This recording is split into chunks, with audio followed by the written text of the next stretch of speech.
Selamat malam saudara-saudari yang saya kasih di dalam Tuhan Yesus. Ibadah kita akan mulai di malam hari ini. Bagi kita yang membawa HP bisa dimatikan atau disilentkan supaya tidak mengganggu ibadah kita hari ini. Kita akan mulai ibadah kita dengan pujian Tuhan berada di bait sucinya.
Mari kita berdiam diri di hadapan Tuhan, kita masuk dalam doa teduh.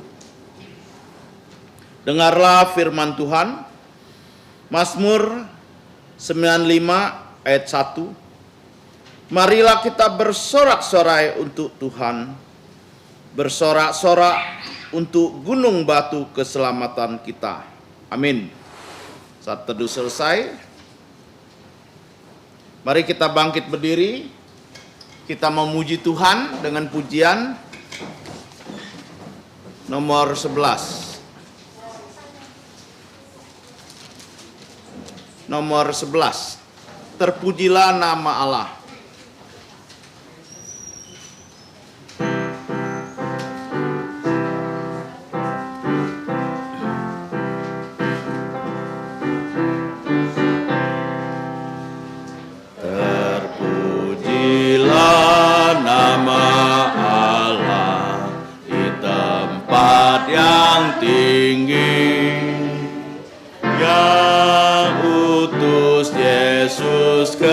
Dunia menebus manusia. Puji namanya, puji namanya, puji muliakan namanya, puji namanya, puji namanya, puji muliakan namanya. Yesus penuh kuasa atas segalanya, duduk di atas tahtanya, disembah malaikat. Puji namanya, puji namanya, puji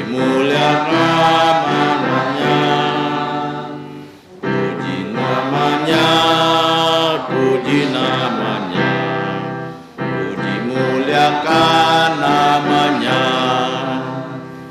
Nama Yesus sangat ajaib, dialah Raja damai yang memerintah segala bangsa sampai selamanya.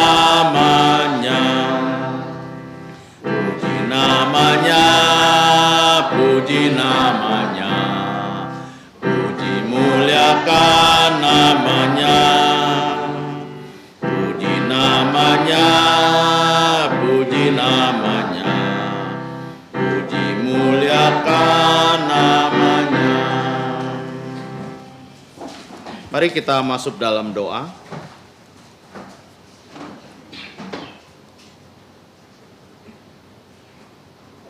Kami mau memuji nama Engkau, Allah Bapa kami yang di surga. Kami mengucap syukur karena Engkau mengutus putramu, Yesus Kristus, datang ke dunia ini menyelamatkan setiap kami orang-orang yang berdosa. Kami bersyukur untuk kesempatan yang indah di malam hari ini kami dapat datang di hadapan-Mu. Kami akan terus memuji, mengagungkan nama Engkau yang besar. Kami juga menyerahkan setiap kami yang sudah hadir, yang sudah datang di ruangan ini. Engkau membukakan mulut kami untuk memuji, menyembah Engkau. Kau bukakan lubuk jantung kami untuk menerima kebenaran firman-Mu. Memberkati setiap kami yang sudah hadir dengan berkat rohani dan jasmani. Kiranya kami pulang dengan sorak-sorai dan kami boleh terus memuji Engkau di sepanjang minggu ini. Dan lewat hidup kami boleh memuliakan nama Engkau. Kami menyerahkan ibadah ini ke dalam tangan-Mu, dari awal, pertengahan, sampai akhirnya. Hanya di dalam nama Tuhan Yesus kami ucap syukur, berdoa. Amin. Mari kita mengucapkan doa Bapa kami bersama. Bapa kami yang di surga, dikuduskanlah nama-Mu, datanglah kerajaan-Mu, jadilah kehendak-Mu di bumi seperti di surga. Berikanlah kami pada hari ini makanan harian kami, dan ampunilah kami akan kesalahan kami, seperti kami juga mengampuni orang yang bersalah kepada kami. Dan janganlah membawa kami ke dalam pencobaan, tapi lepaskanlah kami dari yang jahat, karena Engkau mempunyai kerajaan dan kuasa dan kemuliaan sampai selama-lamanya. Amin. Gloria Patria.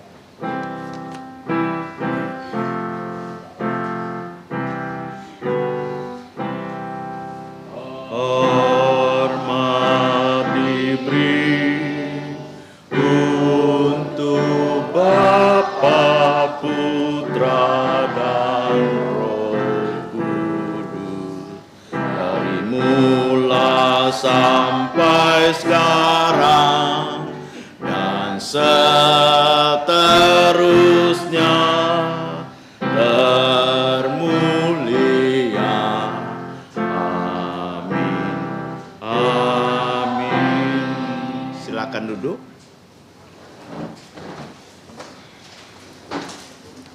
Kita akan membuka Alkitab kita bersama. Dari Injil Markus ayat 18, ayat 18 sampai 22, yaitu dengan perikop hal berpuasa.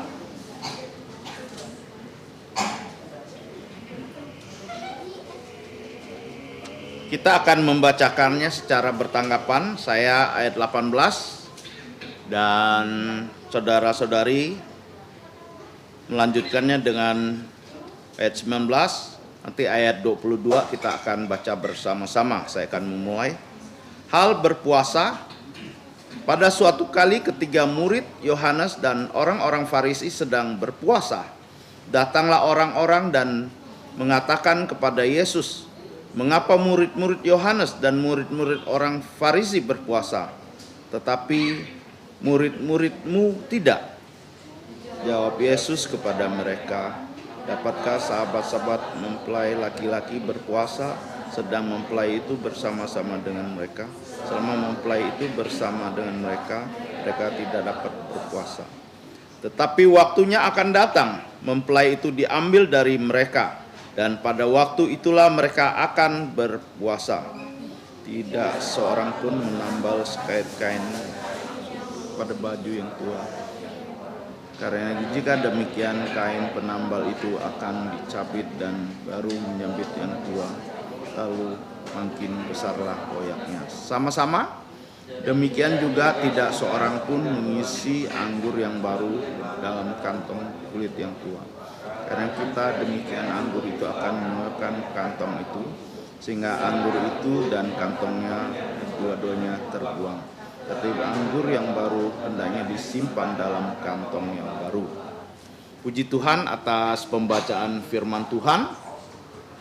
Kiranya melalui pembacaan ini dan perenungan yang akan kita dengar nanti, kita imannya bisa terus bertumbuh. Kita akan memuji Tuhan dengan pujian 221. 21. Sandar pada lengan yang kekal.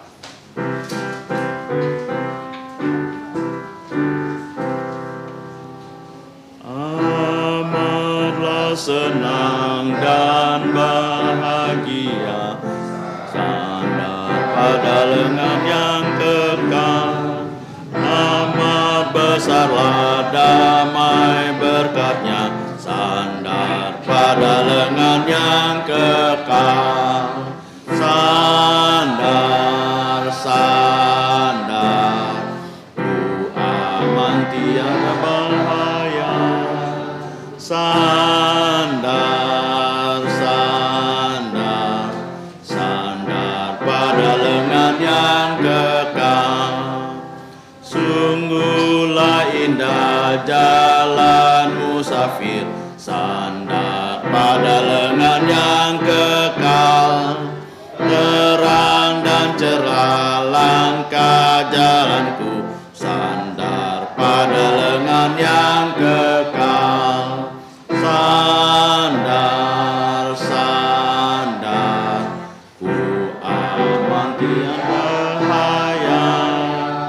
Sandar, sandar, sandar pada lengan yang kekal. Ku takkan cemas, ku takkan takut, sandar pada lengan yang kekal. Jantungku aman, dia di sisiku, sandar pada lengan yang kekal. Sandar, sandar, ku aman tiada bahaya. Sandar, sandar, sandar pada lengan yang kekal. Mari kita melihat warta gereja kita. Kita akan mencoba menghafal ayat hafalan kita hari ini di kotak paling tengah. Hari ini kita akan belajar dari Yesaya 33 ayat 22. Kita akan menghafalnya 3 kali ya. 1, 2, 3. Yesaya 33 ayat 22. Sebab Tuhan ialah hakim kita, Tuhan ialah yang memberi hukum untuk kita, Tuhan ialah raja kita, Dia akan menyelamatkan kita. Sekali lagi, Yesaya 33 ayat 22. Sebab Tuhan ialah hakim kita, Tuhan ialah yang memberi hukum untuk kita, Tuhan ialah raja kita, Dia yang menyelamatkan kita. Yang bisa hafal boleh tidak melihat ya. 1, 2, 3. Yesaya pasal 33 ayat 22. Sebab Tuhan ialah hakim kita, Tuhan ialah yang memberi hukum untuk kita, Tuhan ialah raja kita, Dia akan menyelamatkan kita.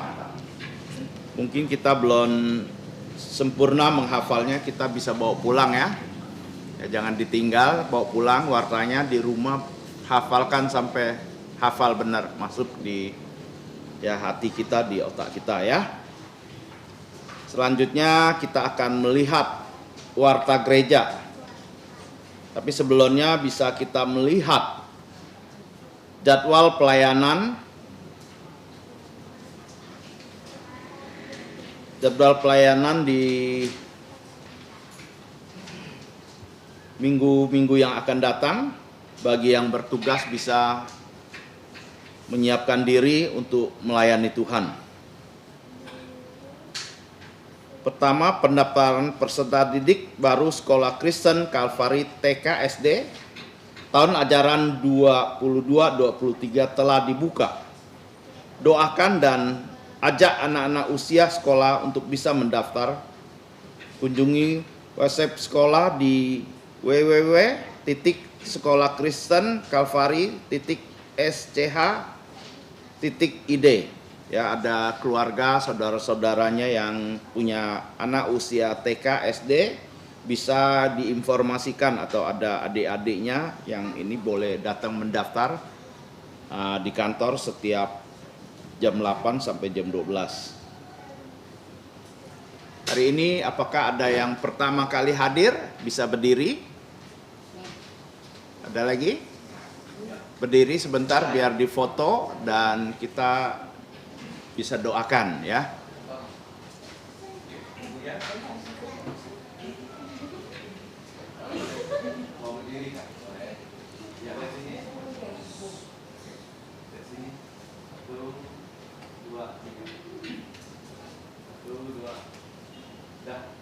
Oke. Selamat datang untuk saudara-saudari yang pertama kali hadir di tempat ini. Kami menyambut dengan senang. Kiranya minggu yang akan datang bisa beribadah kembali bersama dengan kami. Selanjutnya kita akan memberikan yang terbaik untuk Tuhan. Sambil memberikan persembahan, kita memuji Tuhan 246. Hari ini yang melayani persembahan adalah Ibu Ango. Setiap langkahku 246.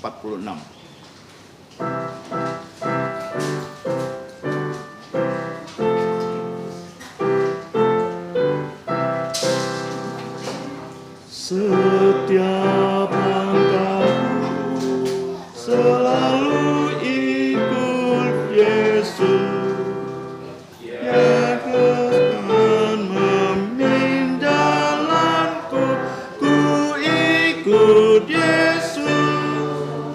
Setiap langkah waspada, setiap langkah berdoa, inilah jalan kemenangan, ku ikut Yesus. Sekali lagi, setiap langkahku selalu ikut Yesus, yang akan memimpin jalanku, ku ikut Yesus. Setiap langkah waspada, setiap langkah berdoa, inilah kemenangan, ku ikut Yesus. Kita nyanyi sekali lagi. Setiap langkahku selalu ikut Yesus, yang akan memimpin jalanku, ku ikut Yesus. Setiap langkah waspada, setiap langkah berdoa, inilah jalan kemenangan, ku ikut Yesus. Mari kita bangkit berdiri dengan menyanyi pujian doksologi.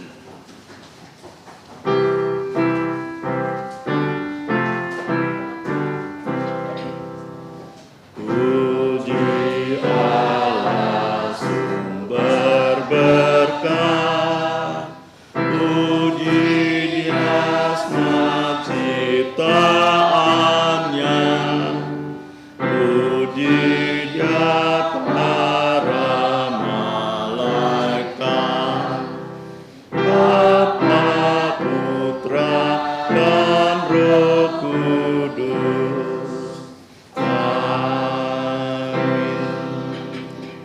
Mari sekali lagi kita masuk dalam doa.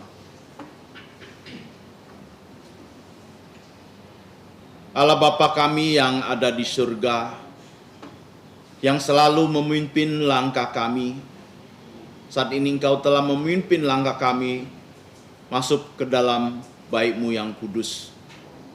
Kami juga mengucap syukur, kami diberikan kesempatan untuk memberikan yang terbaik untuk Engkau lewat persembahan kami, tanda ucapan syukur kepada kami. Engkau memberkati tangan-tangan yang sudah memberi dengan berkat rohani maupun jasmani. Dan Engkau menerima, memakai uang ini untuk memperluas kerajaan-Mu. Terima kasih untuk kesempatan kami boleh persembahan. Ampuni dosa pelanggaran kami. Di dalam nama Tuhan Yesus kami ucap syukur berdoa. Amin. Silakan duduk. Saatnya kita bagi anak-anak boleh sekolah minggu ya. Saatnya kita akan mendengarkan firman Tuhan. Hari ini yang akan menyampaikan firman Tuhan P.I. Julemin Pang. Dengan tema puasa yang benar di hadapan Allah. Waktu dan tempat saya persilakan. Bapak, Ibu, Saudara-saudari yang terkasih di dalam Tuhan kita Yesus Kristus, mengucap syukur atas kebaikan Tuhan, pimpinan Tuhan, sehingga pada malam hari ini kita semua dapat datang ke hadirat Tuhan. Kita mau menyembah Tuhan di dalam roh dan kebenaran. Sebelum kita mendengarkan firman Tuhan, saya ingin mengajak kita membuka Alkitab kita ya, yang terdapat di Injil Markus pasal 2, yaitu di ayat 19 sampai 20. Hanya 2 ayat. Saya akan membacakan, saudara-saudari bisa menyimaknya dengan baik. Saya akan mulai. Jawab Yesus kepada mereka, dapatkah sahabat-sahabat mempelai laki-laki berpuasa sedang mempelai itu bersama mereka? Selama mempelai itu bersama mereka, mereka tidak dapat berpuasa. Ayat 20. Tetapi waktunya akan datang, mempelai itu diambil dari mereka, dan pada waktu itulah mereka akan berpuasa. Mari kita sama-sama berdoa. Kita tundukkan kepala, kita mau berdoa. Allah Bapa yang bertata di dalam kerajaan sorga, Bapa yang mengasihi kami melalui putra-Mu Tuhan kami, Yesus Kristus. Kami mau mengucap syukur dan terima kasih atas pimpinan-Mu sehingga pada malam hari ini kami dapat menyembah Engkau, memuji kebesaran nama-Mu. Bahkan kami pada saat ini mau mendengarkan firman-Mu. Tolong kami Bapa, karena kami tahu bahwa kami adalah manusia-manusia yang sudah jatuh di dalam dosa. Kami terbatas. Kami memerlukan pertolongan dari Tuhan, sehingga kami diberikan hikmat agar dapat mengerti firman Tuhan yang disampaikan.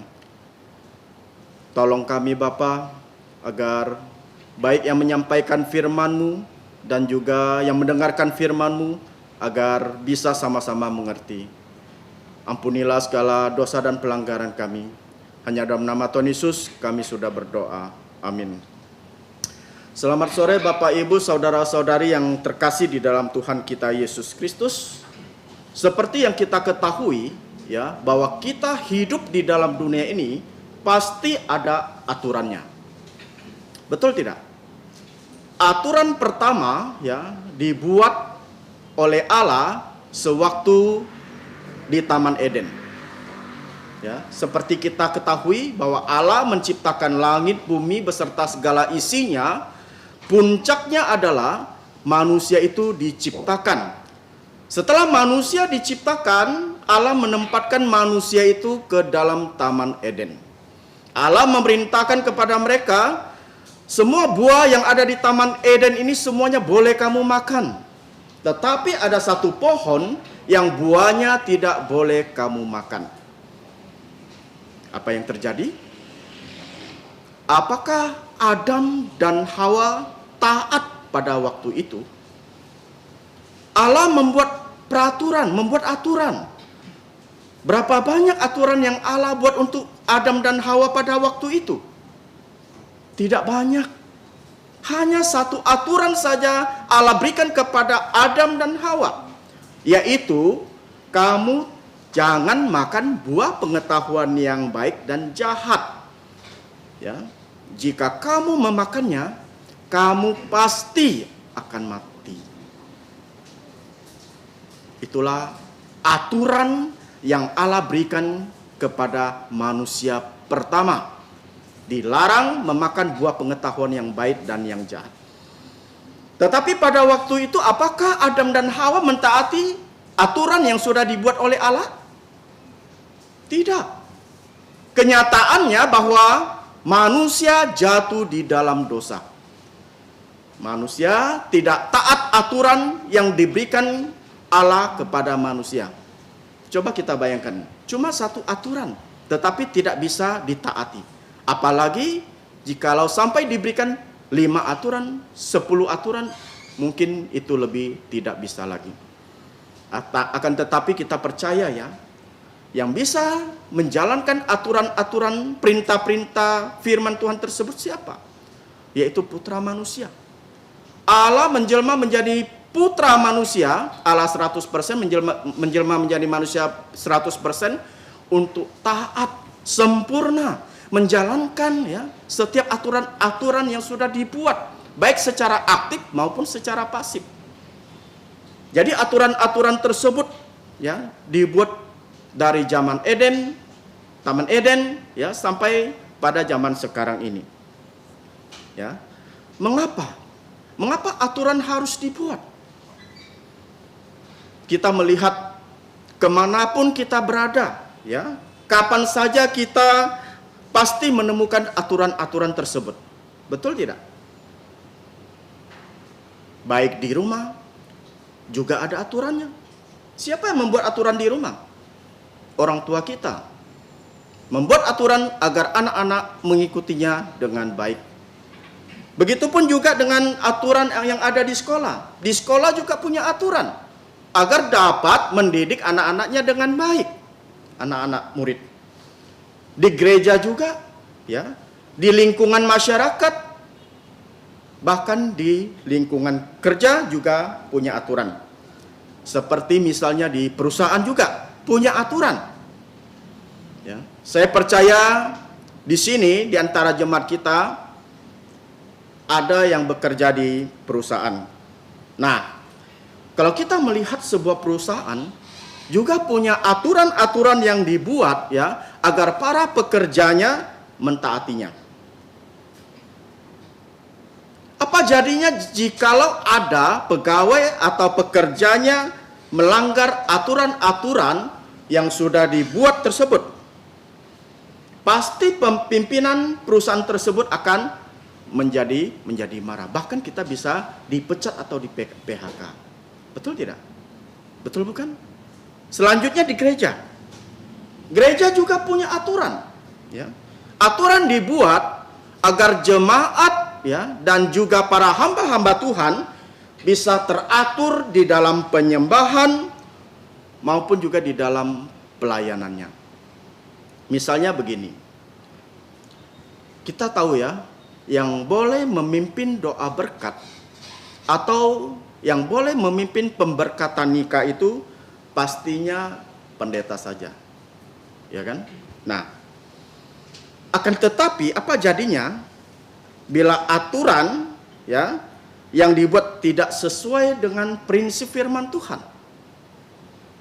Aturan yang dibuat tidak sesuai dengan prinsip firman Tuhan atau istilahnya itu menyimpang dari kebenaran firman Tuhan. Ya. Misalnya kita lihat pemberkatan nikah ya dipimpin oleh orang biasa. Bagaimana pendapat saudara-saudari? Apakah itu benar? Itu tidak dibenarkan. Itu bertentangan dengan firman Tuhan, ya. Kita baik sebagai jemaat atau kita sebagai hamba-hamba Tuhan, ya, pasti kita tidak akan ikut aturan-aturan yang sudah dibuat tersebut, karena tidak sesuai dengan kebenaran firman Tuhan, prinsip-prinsip firman Tuhan. Inilah yang menjadi suatu permasalahan, ya, di dalam Injil Markus pasal yang kedua ayat 18 sampai 22. Di mana perikop ini adalah salah satu bagian topik ya tentang apa? Tentang perselisihan antara orang-orang Farisi ya dengan Yesus dan murid-muridnya. Mengenai apa? Mengenai aturan puasa. Nah, di sini kita melihat bahwa orang-orang Farisi dan murid-murid Yohanes, mereka sangat marah kepada Yesus dan para muridnya.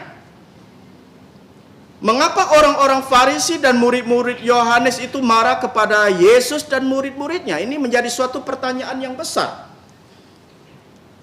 Seperti yang kita ketahui bahwa pelayanan Tuhan Yesus ya semakin lama itu bagaimana? Semakin lama itu semakin berkembang, semakin maju ya, semakin banyak yang mengikuti dia, akan tetapi juga ada beberapa kelompok orang yang tidak senang ya, yang iri kepada Tuhan Yesus. Seperti misalnya orang-orang Farisi ini. Mengapa bisa demikian, saudaraku sekalian? Karena pemberitaan Yesus bertentangan dengan kepercayaan dan kebiasaan mereka itu, ya. Mereka menganggap bahwa Yesus dan murid-muridnya bagaimana? Telah berani melanggar tradisi dan aturan-aturan hukum Taurat yang seharusnya mereka itu hormati, yang seharusnya mereka itu taati. Ya. Salah satunya kita lihat dalam hal berpuasa. Sebelumnya kita melihat ya, dalam Injil Markus pasal 2 ayat 13 sampai 17, di mana minggu yang lalu sudah kita pelajari bersama-sama, di situ juga terjadi perselisihan ya, sewaktu Yesus dan murid-muridnya itu bagaimana? Makan dan minum bersama dengan orang banyak, bersama dengan pemungut-pemungut cukai dan juga orang berdosa. Kita melihat di sini ya, mungkin Lewi atau Matius ini mereka itu mengadakan jamuan makan. Jadi hal ini bertepatan mungkin ya dengan hari berpuasa. Bertepatan dengan hari berpuasa. Sebab kita melihat di sini bahwa orang Farisi mereka memiliki kebiasaan berpuasa ya 1 minggu 2 kali. Hal ini saudara-saudara bisa melihat dalam Injil Lukas pasal 18 ayat 12. Nah, yang menjadi pertanyaan kita adalah, siapakah orang-orang Farisi ini? Kita selalu mendengar orang-orang Farisi, kata-kata orang Farisi, orang-orang Saduki, imam-imam kepala. Mengapa bisa saya katakan demikian? Karena orang-orang Farisi, orang-orang Saduki ini yang selalu mengecam pelayanan dari Tuhan Yesus. Ya. Oleh karena itulah kita harus tahu siapakah orang-orang Farisi ini. Mengapa orang-orang Farisi ini selalu ya berselisih paham dengan Tuhan Yesus dan murid-muridnya?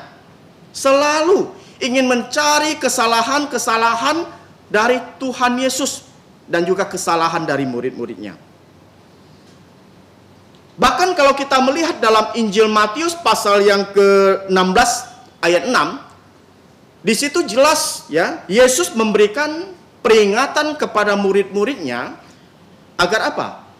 Agar berjaga-jaga dan berwaspada terhadap ragi orang Farisi dan Saduki. Coba kita bayangkan. Siapakah mereka? Kita melihat ya, bahwa orang Farisi dan orang Saduki adalah sekelompok orang yang berkuasa dan memiliki pengaruh ya di Israel pada zaman Tuhan Yesus.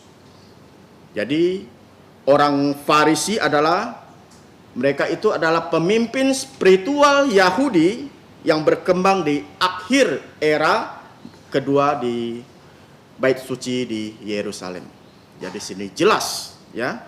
Jadi bagaimana menurut para ahli, ya, kaum Farisi itu adalah perkembangan dari kaum Hasidim, yaitu kelompok yang menganggap bahwa diri mereka sebagai kaum yang beragama saleh, kaum yang benar, yang kudus.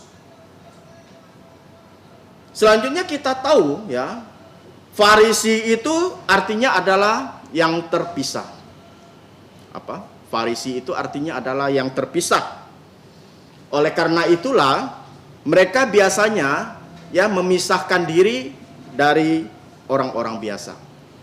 Nah, mengapa bisa demikian? Karena mereka menganggap bahwa diri mereka itu suci, menganggap bahwa diri mereka itu benar, mentaati pada aturan-aturan dan hukum Taurat. Bahkan mereka itu menjalankan aturan-aturan hukum Taurat yang telah dibuat. Akan tetapi kenyataannya bagaimana? Kenyataannya adalah bahwa di dalam lubuk jantung mereka itu masih penuh dengan keduniawian. Ya. Dan kelompok inilah yang paling sering disebut di dalam Perjanjian Baru, yang sering bagaimana? Sering berselisih paham dengan Yesus dan murid-muridnya. Kalau kita melihat dalam Injil Markus pasal 2 ayat 18 sampai 20 ini mempunyai dua bagian paralel, ya, yaitu di Injil Matius pasal 9 14 sampai dengan 17, dan juga di dalam Injil Lukas pasal yang kelima ayat 33 sampai dengan 39. Kita lihat dalam Injil Markus pasal 2 ayat 18 ini, di sini dikatakan, ya, pada suatu kali ketika murid-murid Yohanes dan orang Farisi sedang berpuasa, datanglah orang-orang dan mengatakan kepada Yesus, "Mengapa murid-murid Yohanes dan murid-murid orang Farisi berpuasa, tetapi murid-muridmu tidak?" Ini yang dikatakan dalam Injil Markus pasal yang kedua ayat 18. Coba kita lihat di ayat paralelnya, yaitu di Matius pasal 9 ayat 14. Di situ dikatakan, ya, Matius pasal 9 ayat 14, "Kemudian datanglah murid-murid Yohanes kepada Yesus dan berkata, 'Mengapa kami dan orang Farisi berpuasa, tetapi murid-muridmu tidak?'" Ini dicatat dalam Injil Matius pasal 9 ayat 14. Kita juga melihat di dalam Injil Lukas pasal 5 ayat 33, di sini dikatakan, orang-orang Farisi itu berkata pula kepada Yesus, "Murid-murid Yohanes sering berpuasa dan sembahyang, demikian juga murid-murid orang Farisi, tetapi murid-muridmu makan dan minum."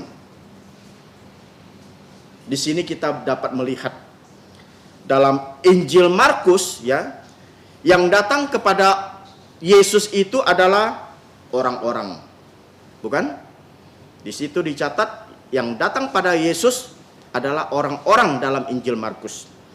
Selanjutnya kita melihat dalam Injil Matius, yang datang kepada Yesus itu siapa? Yaitu murid-murid Yohanes dalam Injil Matius. Sedangkan dalam Injil Lukas, ya, yang datang kepada Yesus itu adalah orang-orang Farisi, ya. Kalau kita melihat ketiga ayat ini dan kita membandingkan, ya, kelihatannya berbeda dan tidak nyambung. Kita menjadi pusing, menjadi penasaran. Kok berbeda, ya? Akan tetapi kalau kita dapat, ya, mengasumsikan bahwa orang-orang, ya, dalam Injil Markus pasal 2 ayat 18 ini adalah gabungan dari murid-murid Yohanes dan juga orang-orang Farisi. Jadi kedua kelompok ini datang kepada Yesus, ya, akan tetapi dalam Injil Matius dan juga Injil Lukas hanya menceritakan salah satu. Jadi di sini kita sudah dapat mengerti. Di ayat 18 kita bisa melihat di mana terjadi perdebatan antara murid-murid Yohanes, orang-orang Farisi, dengan Yesus dan murid-muridnya. Ya. Dan kita lihat di ayat 18 ini juga kita bisa tahu, ya, walaupun yang dikritik itu adalah murid-murid Tuhan Yesus, akan tetapi sebenarnya yang diserang itu adalah Yesus kalau kita ingin tahu. Yang dikritik adalah murid-muridnya, tetapi sebenarnya yang diserang itu adalah Tuhan Yesus sendiri. Nah, jadi di sini mereka bagaimana? Mereka mempertanyakan mengapa murid-murid Yesus tidak berpuasa. Ya. Mempertanyakan murid-murid Yesus itu tidak berpuasa. Sedangkan murid-murid Yohanes dan murid orang Farisi itu berpuasa. Ya. Saudara-saudari yang dikasihi Tuhan. Ternyata yang menjadi penyebab orang-orang Farisi marah adalah soal berpuasa. Orang-orang Farisi tidak senang karena Yesus dan murid-muridnya itu tidak berpuasa. Nah, yang menjadi pertanyaan untuk kita adalah, apa itu puasa?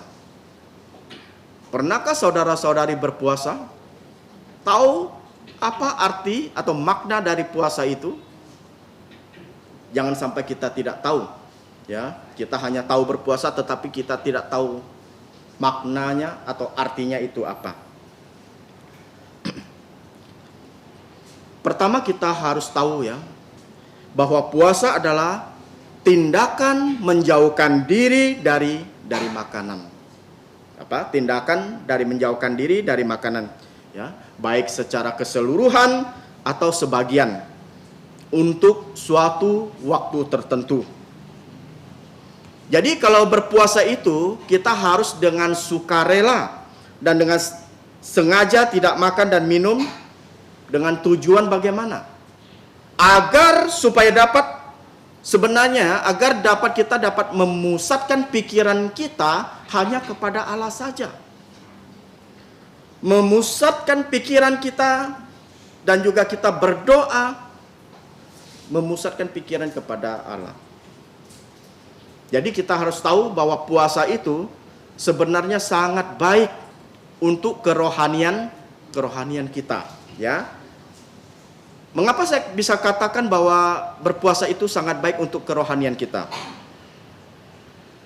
Karena dengan berpuasa kita bisa lebih akrab dengan Tuhan, ya. Kita bisa lebih dekat kepada Tuhan.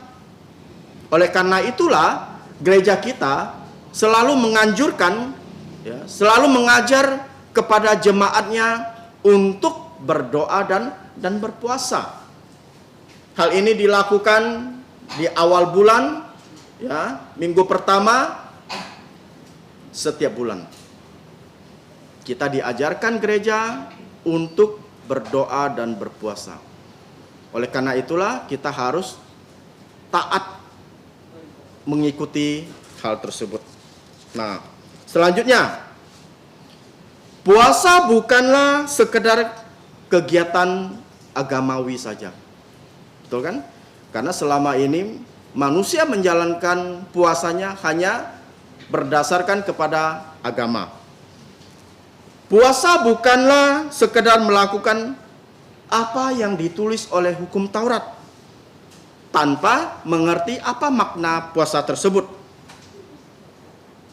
Puasa juga bukan berarti kita itu memaksa Tuhan untuk melakukan apa yang kita mau. Ya kan? Tidak, Tuhan tidak bisa disogok. Jadi, jika kita melakukan hal yang demikian, itu sama seperti kita itu seperti orang-orang Farisi. Ya, seperti orang-orang Farisi. Jadi kalau kita melihat orang-orang Farisi itu melakukan puasa hanya karena aktivitas rohani yang ingin menunjukkan kesalehannya, ya, agar berbeda dengan orang lain. Inilah yang dilakukan oleh orang-orang Farisi. Atau hanya ingin dilihat oleh orang lain, yaitu dengan bagaimana? Dengan cara membuat mukanya itu pucat, ya, sebagaimana layaknya orang yang tidak makan. Ya kan? Orang-orang Farisi demikian loh. Mereka membuat muka mereka pucat seolah-olah mereka ingin diketahui orang, oh, saya ini adalah orang yang saleh, orang yang suci. Setiap aturan saya jalankan, termasuk puasa. Hal inilah yang ditunjukkan oleh orang-orang Farisi, ingin menunjukkan kepada orang lain. Selanjutnya mereka memamerkan hal itu, ya, agar orang lain melihat mereka sedang berpuasa. Kita melihat di sini, ini merupakan cara berpuasa orang-orang yang munafik, ya. Orang-orang munafik yang didasari hanya kedok agama saja, bukan berasal dari hati. Nah, tahukah saudara bahwa makna puasa yang sesungguhnya adalah dengan berpuasa kita sebenarnya membangun relasi yang intim dengan Allah, ya, mengasah kepekaan kita, ya. Terus kita juga bisa peka akan dosa-dosa yang telah kita lakukan dan selalu terbuka untuk menjalani setiap kehendak dari Allah, bukan pemuasan kehendak diri sendiri, ya. Oleh karena itulah kita harus tahu makna dari puasa itu sendiri. Nah, selanjutnya di ayat 19 sampai 22, di sini kita melihat bahwa Yesus memberikan tanggapan soal murid-muridnya yang tidak berpuasa. Di ayat 19 sampai 20, jawab Yesus kepada mereka, dapatkah sahabat-sahabat mempelai laki-laki berpuasa sedang mempelai itu bersama mereka? Selama mempelai itu bersama mereka, mereka tidak dapat berpuasa. Ayat 20. Tetapi waktunya akan datang, mempelai itu diambil dari mereka, dan pada waktu itulah mereka akan berpuasa. Saudara-saudari sekalian, di sini Tuhan Yesus ingin menegaskan, ya, bahwa selama sahabat-sahabat mempelai bersama dengan sang mempelai, mereka itu tidak bisa berpuasa, ya. Mengapa? Seperti yang kita ketahui, ya, bahwa biasanya puasa dipahami sebagai simbol rasa duka dan penyangkalan diri. Nah, jadi bagaimana mungkin, ya, mereka bisa berpuasa atau berduka jika mereka sedang bersukacita? Bisa nggak kira-kira? Tidak bisa. Akan tetapi di sini dikatakan ada waktunya. Waktunya akan datang bahwa mempelai itu diambil dari mereka, dan pada waktu itulah mereka akan berpuasa. Artinya apa? Artinya selama kita bersama-sama Tuhan Yesus, ya, murid-murid Yesus bersama dengan Tuhan Yesus, apakah mereka perlu berpuasa? Tidak, karena mereka bersukacita. Ada Yesus di samping mereka.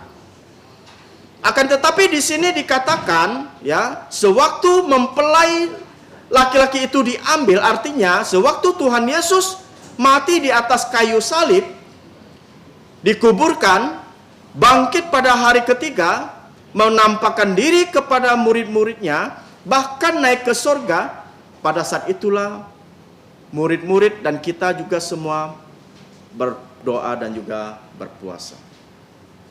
Jadi kita harus tahu. Intinya adalah, ya, puasa tidak boleh dijalani jika hanya sebatas kewajiban saja. Tidak bisa demikian, ya. Atau hanya sekedar apa? Agar orang melihat bahwa kita ini suci, bahwa kita ini kudus, menampakkan diri bahwa kita ini berpuasa, kita taat pada agama. Tidak. Akan tetapi puasa harus didasarkan bagaimana? Didasarkan pada kesungguhan hati, dengan rela, dengan ikhlas, dengan murni, agar kita bagaimana dapat berhubungan intim dengan Sang Pencipta kita. Itulah yang harus kita lakukan sebagai jemaat, sebagai orang percaya. Ya, kita melihat dari zaman dulu sampai pada zaman sekarang ini, Kebanyakan orang menjalankan puasa hanya karena kewajiban agama saja, termasuk orang-orang Farisi ini. Ya, bukan karena mereka dengan tulus ikhlas ingin berpuasa, bukan karena hati mereka, sebatas kewajiban agama saja agar dilihat oleh orang-orang. Nah, oleh karena itulah jika kita ingin berpuasa, ya, jangan seperti orang-orang Farisi yang munafik, yang menjalankan hanya berdasarkan kewajiban agama saja. Tidak boleh kita lakukan hal yang demikian.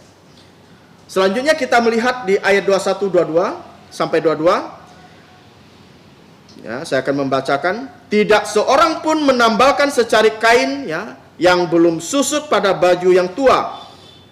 Karena jika demikian, kain penambal itu akan mencabiknya. Yang baru mencabik yang tua, lalu makin besarlah koyaknya. Ayat 22.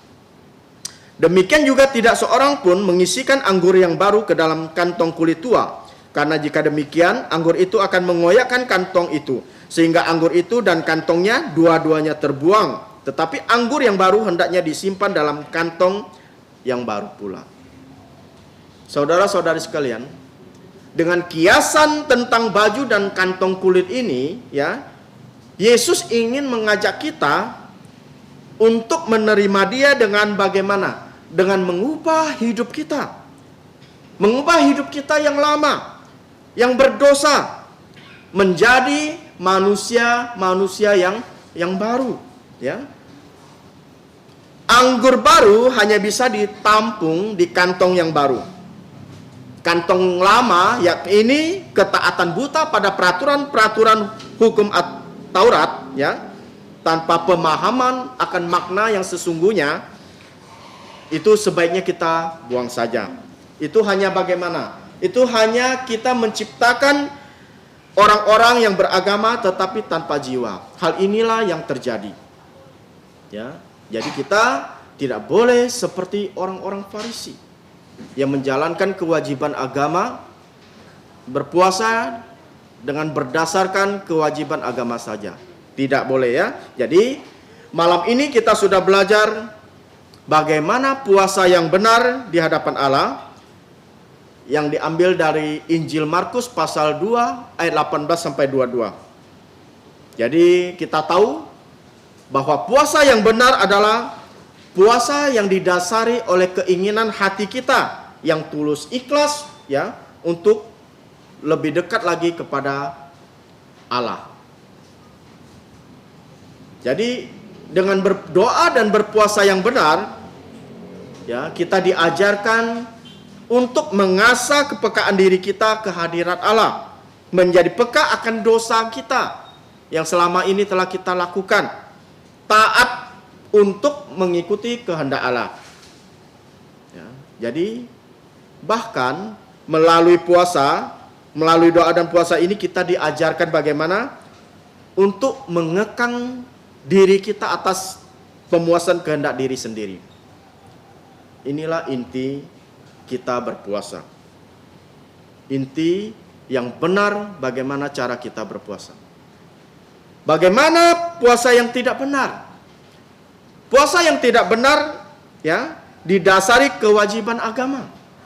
Bahkan dilakukan karena bagaimana? Karena aktivitas rohani yang ingin menunjukkan kesalehannya. Ya, agar bagaimana? Agar berbeda dengan orang lain.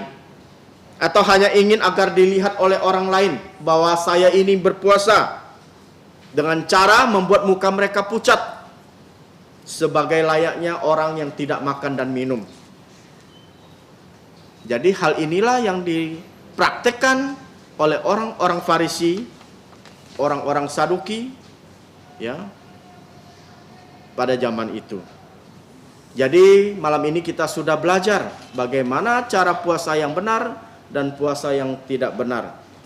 Kiranya firman Tuhan malam ini dapat menjadi suatu pelajaran yang berharga untuk kita, ya, agar kita dapat menjalankan puasa secara benar di hadapan Allah.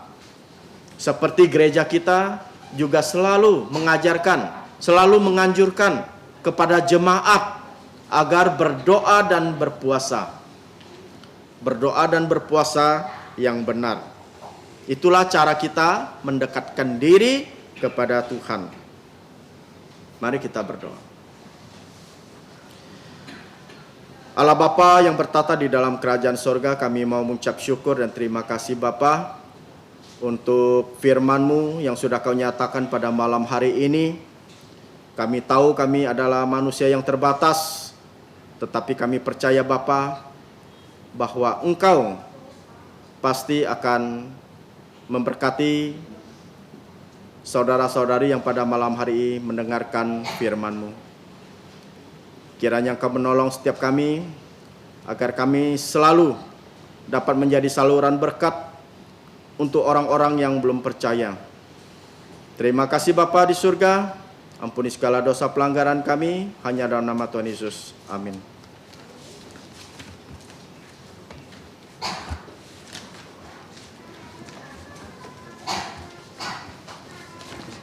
Selanjutnya, marilah kita memuji Tuhan. Kita buka 326. Jadikan aku saluran berkat. 326.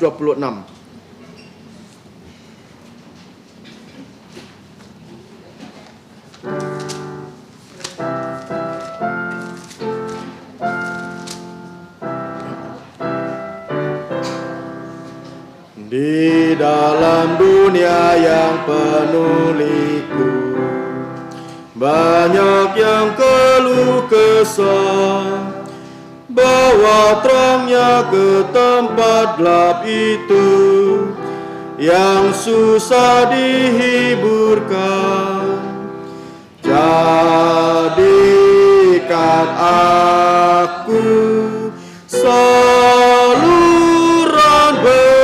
berkat dan pemancar kasih Kristus. Dengar doaku dan jadikanku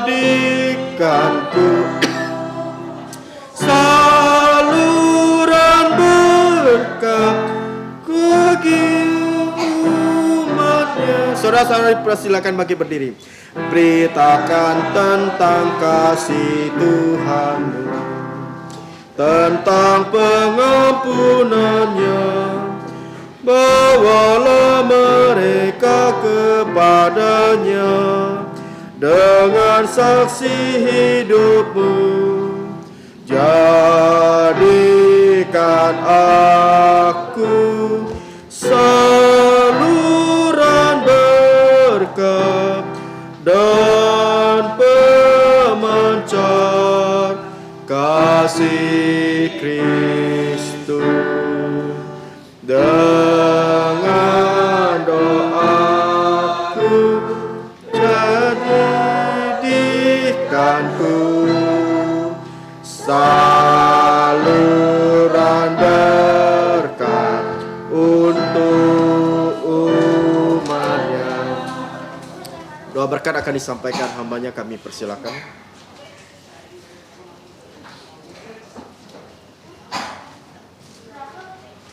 Kita tetap berdiri dan mari kita kembali bersatu dalam doa penutup. Mari kita berdoa. Allah Bapa kami yang bertahta kekal di dalam kerajaan sorga, dan Allah Tritunggal yang bertahta juga di dalam lubuk jantung kami orang yang sudah menerima Yesus, sehingga kami diberi ketenangan untuk menyembah Engkau di rumah-Mu yang kudus, untuk memuji nama-Mu, bahkan mendengarkan sabda-Mu. Ya Bapa, kami tahu bahwa Tuhan Yesus telah Engkau utus ke bumi dan menyelesaikan tugas dan sudah pulang ke sorga. Dan kami sebagai gereja Tuhan Yesus diberi perintah untuk berpuasa. Karena kami melihat kedukaan-kedukaan yang kami alami ketika kami melayani Engkau. Begitu banyak rintangan. Ketika kami mengabarkan Injil, tidak semua orang mau percaya Yesus. Dan kami juga melihat diri kami tidak bertumbuh dalam firman-Mu. Dan kami juga berpuasa Bapa ketika banyak halangan, banyak rintangan, khususnya bahaya mengancam kehidupan kami. Dan kami juga melihat dalam firman-Mu, di mana ketika pengabaran Injil akan disampaikan oleh Rasul Paulus dan kawan-kawan, mereka berpuasa dan berdoa. Dan kami juga melihat bahwa ketika penetapan para pemimpin gereja, suksesi harus dilangsungkan, para rasul dan hamba-hamba-Mu juga berpuasa. Tolonglah Bapa kami semua menjadi anak-anak-Mu yang bukan hanya bisa menikmati berkat-berkat dari makanan-makanan jasmani, tetapi kami mau menikmati makanan-makanan rohani, supaya perintah Yesus untuk kami berpuasa dapat kami jalankan. Kiranya Bapa, dengan menjalankan semua perintah Tuhan Yesus, Engkau berbelas kasihan pada kami. Kami semakin taat, kami juga dapat menghadapi begitu banyak rintangan. Kami juga dapat menikmati bahwa dengan dekat dengan Engkau, rencana-rencana Engkau untuk kami bisa kami jalankan. Bahkan melalui aktivitas rohani ini, Engkau berkenan membawa lebih banyak orang percaya Yesus, dan gereja-gereja Tuhan Yesus di muka bumi ini semakin banyak didirikan. Bukan hanya di Kalimantan Barat, tetapi sampai ke seluruh pelosok tanah air, bahkan sampai ke ujung bumi seperti yang Yesus perintahkan kepada para rasul dan orang percaya. Ya Bapa, firman-Mu yang amat dalam ini sudah Engkau berikan kepada kami. Kiranya anggur baru ini dapat kami terima dengan sukacita, dan kami melihat Engkau memberkati kami dengan melaksanakan perintah Yesus. Sekarang ya Bapa, kami akan pulang ke rumah kami masing-masing. Engkau menolong kami supaya yang belum sungguh-sungguh percaya Yesus bisa sungguh-sungguh percaya Yesus. Yang sudah percaya Yesus, setiap hari kami mau membaca firman-Mu, berdoa, bahkan berpuasa, dan kami mau menjadi saksi Yesus kemanapun Engkau utus kami. Kami tahu ya Bapa, Tuhan Yesus segera akan datang menjadi Raja segala Raja. Tolonglah kami ya Bapa untuk menjadi murid-murid Yesus yang setia. Demikian doa kami Bapa, hanya dalam nama Tuhan Yesus kami mengucap syukur dan berdoa. Amin. Amin. Amin. Amin. Amin. Silakan duduk, doa teduh. Tuhanmu memberkatimu dan melindungimu.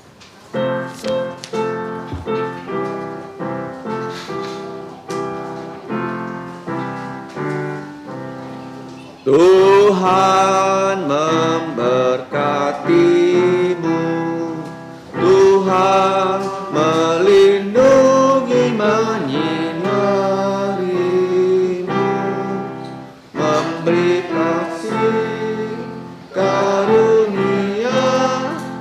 Tuhan menyinarimu dengan wajahnya, memberikan